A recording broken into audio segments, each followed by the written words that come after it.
ৰাজ্যৰ চৌদিশে গৰু বিহু আৰু গৰু বিহুৰ যি উৎসাহ উদ্দীপনা সেয়া চলিয়ে আছে, কিন্তু তাৰ মাজতে এখন ব্যতিক্ৰমী এটা দৃশ্য দেখুৱাবলৈ চেষ্টা কৰিছোঁ। আমি আহি উপস্থিত হৈছোঁ GMCHত, আৰু GMCHৰ যিসকল নিৰাপত্তাৰক্ষী আছে তেওঁলোকৰ মাজত এক প্ৰকাৰ হাহাকাৰ লাগিছে। আপুনি জানে যে আজি বিহুৰ দিনটোতো এইসকল অসমীয়া যুৱক যুৱতীসকলে তেওঁলোকে এই স্থানত নিৰাপত্তাৰ তেওঁলোক জড়িত হৈ আছে, কিন্তু আজি তেওঁলোকৰ সংশ্লিষ্ট কৰ্তৃপক্ষৰ বিৰুদ্ধে তেওঁলোকে এক প্ৰকাৰ এই ধৰণে প্ৰতিবাদ তেওঁলোকে কৰিছে। যিকেইটা তেওঁলোকৰ ছিকিউৰিটি এজেঞ্চি আছে, এই ছিকিউৰিটি এজেঞ্চিৰ বিৰুদ্ধে অভিযোগ আছে যে পূৰ্বৰ পৰা তেওঁলোকৰ যিখিনি মাননি বা যিটো দৰমহা তেওঁলোকে পাব লাগে সেই দৰমহা তেওঁলোকে সময়মতে নাপায়।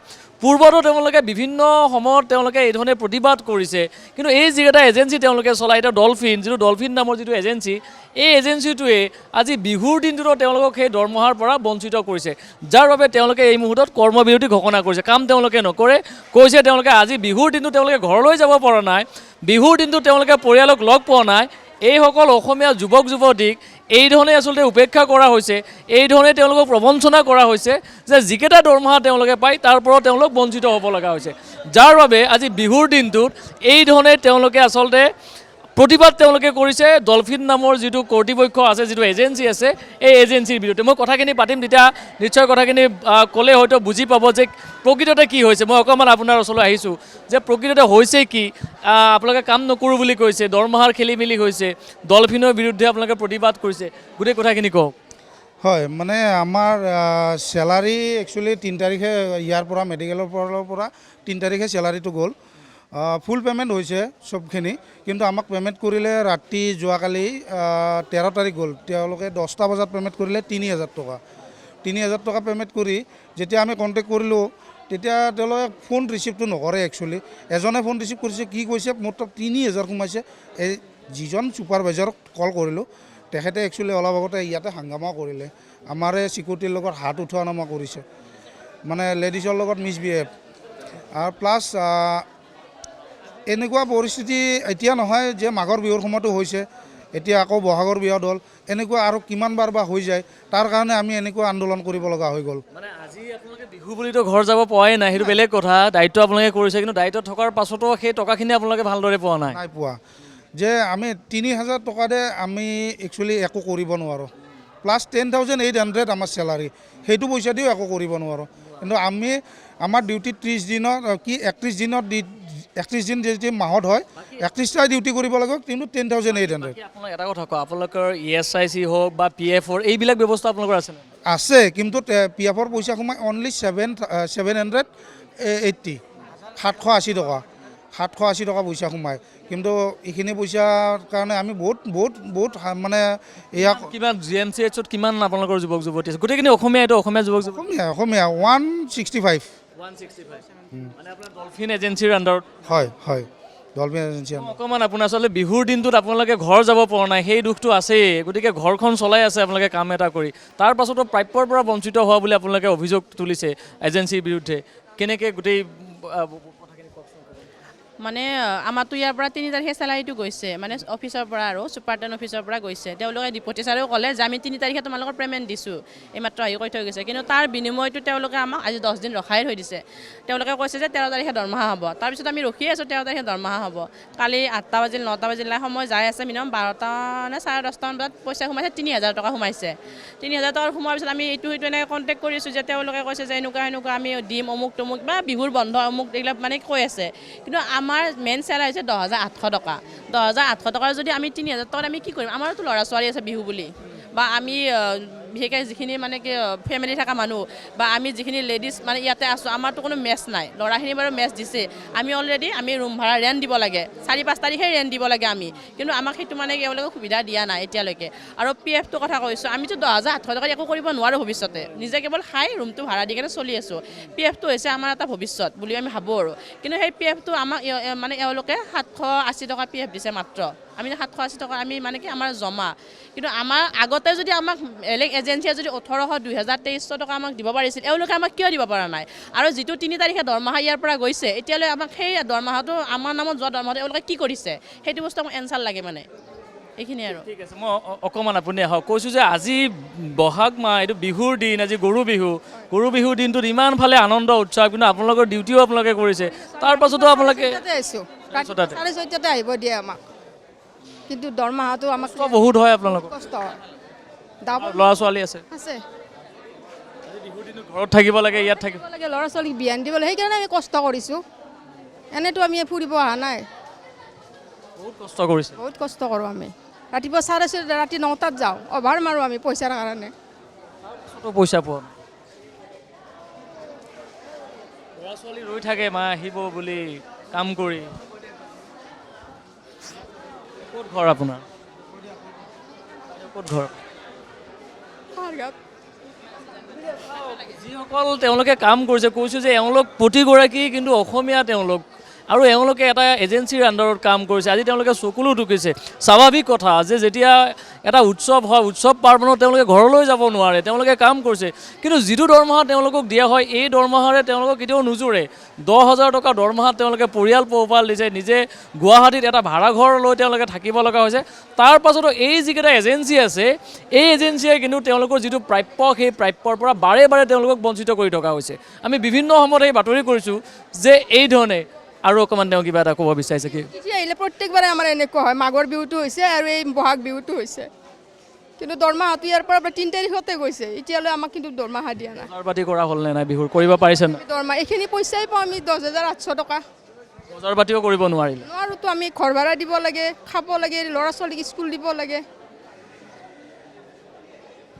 সেইটোৱে বজাৰ কৰিব লাগে কৈছে যে বিহুৰ বজাৰ তেওঁলোকৰ কৰা নহ'ল কিন্তু দায়িত্ব তেওঁলোকে কৰি গ'ল বিহুৰ বজাৰ কৰিব নাপালে দায়িত্ব তেওঁলোকে কৰিলে তাৰ পাছত তেওঁলোকে বঞ্চিত হ'ল দৰমহাৰ পৰাও তেওঁলোক বঞ্চিত হ'ল ক'ত বাইদেউ থাকে আপুনি মই এই গুৱাহাটী শ্ৰীমন্তপুৰতে থাকোঁ মানে মোৰ ইয়াতে সোমাব বেছি দিন হোৱা নাই মাত্ৰ 2 মাহে হ'ল কিন্তু অহাৰ পৰা মই মানে বহুতেই মানে ডিউটিটোত মানে কষ্ট পাইছোঁ মানে যিমান টাইম মানে ডিউটিত সোমাও ন তাৰে পাছত সময় ডিউটি কৰে আপোনালোকৰ আমাৰ ডিউটি হয় 7টাৰ পৰা 2টালৈকে কিন্তু সোমোৱাৰ পাছত আৰু মানে চাহ তাহ খাবৰ কাৰণে আমাক ওলাব নোৱাৰোঁ মানে এটেণ্ডেঞ্চৰ কিবা অসুবিধা হ'লে আমাৰ মানে আমি ৰখি থাকিব লগা হয় সেইকাৰণে মানে আমি চাহ তাহ খাবও ওলাব নোৱাৰোঁ ছাৰ আমি মোবাইলটোও ওলাব নোৱাৰোঁ তাৰ ওপৰঞ্চি আমাক দৰমহাৰ ক্ষেত্ৰত এনেকুৱা কৰিব নালাগে বহুতো ল'ৰা ছোৱালী আছে ধৰি লওক ময়ো ঘৰত যাব পৰা নাই মোৰ ঘৰৰ পৰা এতিয়ালৈ আপোনাৰ মোৰ ঘৰ বংঘৰ শুৱালকুছি যাব পৰা নাই নাই মোৰ মানে ঘৰৰ পৰা মাতিছে মোৰ কোন কোন আছে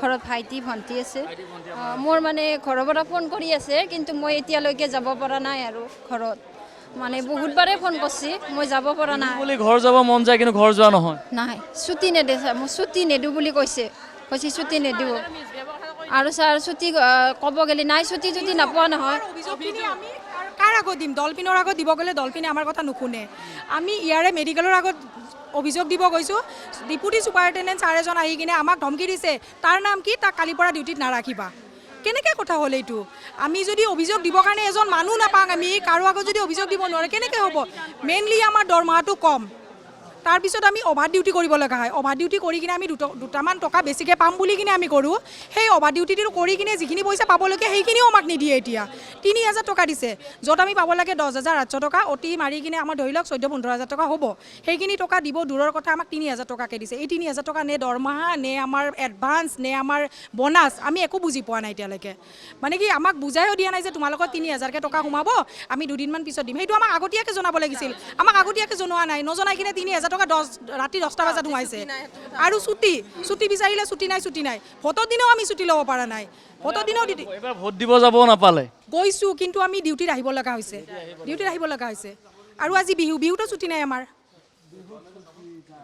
বিহুত ছুটি নাই তেওঁলোকে যাব পৰা নাই বুলি কৈছে অধীক্ষকগৰাকীয়ে তেওঁলোকক বুজনি দিবলৈ আহিছে তেওঁ এতিয়া কিমান দূৰ বুজি পায় তেওঁ ক'ব এছেঞ্চিয়েল ছাৰ্ভিচ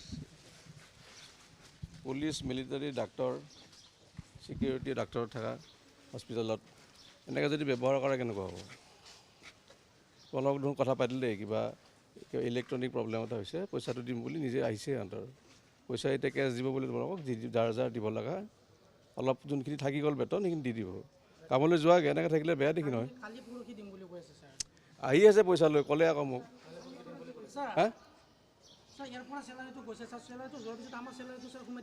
তোমালোকৰ নতুন মানুহবিলাক যে সোমাইছে কিছুমানৰ তাহাঁতৰ একাউণ্টবিলাক একেলগে যায় ইলেক্ট্ৰনিক ট্ৰেন্সফাৰ একেলগে হয় কাৰোবাৰ যদি ক'ৰবাত কিবা একাউণ্ট বা IFSC ক'ত গণ্ডগোল থাকে কেতিয়াবা নোসোমায় যি হওক পইচাটো দি দিব পইচা এতিয়া লৈ আনি আছে, দিম বুলি এচুৰেঞ্চ দিছে। এওঁলোকে কিবা সমস্যা থকা বোলে এইফালে কওক, অন কেমেৰা কৈয়ে দিয়ক আপোনাৰ সমস্যাখিনি কওক, যিখিনি সমস্যা আছে। এওঁলোকৰ লগতো নাই এইখিনি, আমি ডাইৰেক্ট নাই নহয় সিহঁতক, এইটো কামলৈ যোৱা এওঁলোকৰ চেলাৰীটো কেতিয়া উলিয়াই দিয়া যায় হেৰিৰ পৰা? চেলাৰীটো কোম্পানী দিব, আমিতো কোম্পানীক দি দিওঁ। আপোনালোকে কিমান তাৰিখে দিছে? আমাৰ হ'ল আজি 4-5 দিনমান হ'ল। মানে আপোনালোকে আমাৰ ফালৰ পৰা পইচাটো দিয়া যায়, তেওঁলোকৰ কিবা কিবি ট্ৰেন্সফাৰত গণ্ডগোল সেইবিলাকত মই নোসোমাওঁ, কাৰণ আমাৰ ছাৰ্ভিচ প্ৰভাইডাৰ হৈছে, তেওঁলোকক দি দিয়া যায়। বাকী তোমালোকে এতিয়া কামত যোৱা, চাই আছে কামত যোৱাগৈ, এতিয়া যোৱা। কামত নগ'লে কিন্তু মই আৰু বেলেগ একশ্যন ল'ব লাগিব। এচেঞ্চিয়েল ছাৰ্ভিচত এনেকৈ বন্ধ নকৰিবা। যোৱা, এচুৰেঞ্চ দিছে, আকৌ এচুৰেঞ্চ দিছে, আহিব 1-1.5 ঘণ্টাত পাবই। মই আছোঁ অফিচত, কিবা নহ'লে মোক লগ ধৰিব। যোৱা কামত যোৱা, কেইটা বেয়া দেখি নহয়। আহিম বুলি কৈছে। মই এচুৰেঞ্চ দিছোঁ নহয়, মই আছোঁ দেখোন। একেলগে বেয়া খাওঁ, যোৱা। পিঠা লৈ আনা, যোৱা। পিঠা লৈ আহ, পিঠা। GMCHৰ অধীক্ষকগৰাকীয়ে তেওঁলোকক বুজনি দিবলৈ চেষ্টা কৰিছে। ছাৰ আমি অসুবিধাত ডিউটি কৰি থাকিব লগা হৈছে ছাৰ। নহয় ছাৰ, ডিউটি কৰি আছোঁ ছাৰ, আমি বহুত কষ্টত বহুত অসুবিধাত ডিউটি কৰি আছোঁ ছাৰ। বিহুত আমি ল'ৰা ছোৱালীক যদি খোৱা বস্তু এটা ল'ব পৰা নাই, বিহুৰ কাপোৰ কানিটো দূৰৰ কথা, আমি যদি খোৱা বস্তুখিনি বজাৰ কৰিব পৰা নাই, কেনেকৈ ডিউটি কৰিব কওকচোন? ডিউটিটো কৰিছে কিয়? ডিউটিটো পইচাৰ কাৰণে কৰিছে, পইচা নাপাবৰ কাৰণেতো কৰা নাই। আৰু ঘৰ ভাড়া থকা মানুহখিনিৰতো বেছি অসুবিধা। মইতো অহা যোৱা কৰোঁ, তথাপিতো 6-7 হাজাৰ টকা গাড়ী ভাড়াতে যায় মোৰ। এই যিটো ডলফিন নামৰ এজেঞ্চি আছে, এই এজেঞ্চিটোৰ বিৰুদ্ধে তেওঁলোকৰ বহু ক্ষোভ আছে, অভিযোগ আছে। আমি এই কথাখিনি দেখুৱাবলৈ চেষ্টা কৰিলোঁ। ডলফিনৰ বিৰুদ্ধে তেওঁলোকে কৈছে যে পূৰ্বতেও যিটো এজেঞ্চিয়ে তেওঁলোকক চলাই আছিলে, এই এজেঞ্চিটোৰ বিৰুদ্ধে তেওঁলোকৰ ক'বলগীয়া আছে। আমি কৈছোঁ যে আমি কোৱা কথা নহয়, প্ৰতিগৰাকী GMCHৰ নিৰাপত্তাত থকা নিৰাপত্তাৰক্ষীসকলে তেওঁলোকৰ কথাখিনি কৈছে। বিগত মাঘ মাহতো সেইটো হোৱা বুলি কৈছে, এইবাৰ বহাগ মাহতো হোৱা বুলি কৈছে, কিন্তু প্ৰতিগৰাকী এয়া অসমীয়া যুৱক যুৱতীয়ে তেওঁলোকে সেই কামবোৰ কৰিছে। গতিকে অধীক্ষকগৰাকীয়ে তেওঁলোকক কৈছে যে ইমাৰ্জেঞ্চিৰ ছাৰ্ভিচৰ লগত যিহেতু তেওঁলোক জড়িত হৈছে, তেওঁলোকে কামসমূহ কৰিব লাগে। তেওঁলোকক আশ্বাস দিছে টকা তেওঁলোকে পাব, কিন্তু যি টকা তেওঁলোকক ৰাতি তেওঁলোকৰ একাউণ্টত সোমাল, তাৰপিছত টকা এতিয়ালৈকে পোৱা নাই, যাৰ বাবে আজি বিহুৰ দিনটোত তেওঁলোকে কৰ্মবিৰতি ঘোষণা কৰিছে। গতিকে যি কি নহওক, এই যিসমূহ এজেঞ্চি আছে, এই এজেঞ্চিসমূহে কিন্তু যিসমূহ অসমীয়া যুৱক যুৱতীয়ে কাম কৰিছে, তেওঁলোকে যাতে প্ৰাপ্যৰ পৰা বঞ্চিত হ'ব লগা নহয়। আমি বিহুৰ দিনটোত আমিও তেওঁলোকক অনুৰোধ জনাইছোঁ যে প্ৰতিগৰাকী অসমীয়া যুৱক যুৱতীয়ে পেটৰ টানত তেওঁলোকে আহিছে, কৈছে যে আমি ফুৰিবলৈ ইয়াত অহা নাই, তেওঁলোকৰ এখন সংসাৰ আছে। মাত্ৰ 10,000 টকা 12,000 টকাত তেওঁলোকে গুৱাহাটীত আহি চিকিউৰিটি গাৰ্ডৰ দৰে কাম কৰিছে। গতিকে তেওঁলোকৰ প্ৰাপ্যৰ পৰা যাতে বঞ্চিত নহয়, আৰু বিহু পূজা বা এই উৎসৱ পাৰ্বণত যাতে অকণমান হ'লেও তেওঁলোকে সকাহ পোৱাকৈ আগতীয়াকৈ যাতে এই ধনঘড়ি তেওঁলোকে পায়, সেয়াই তেওঁলোকে কামনা কৰিছে।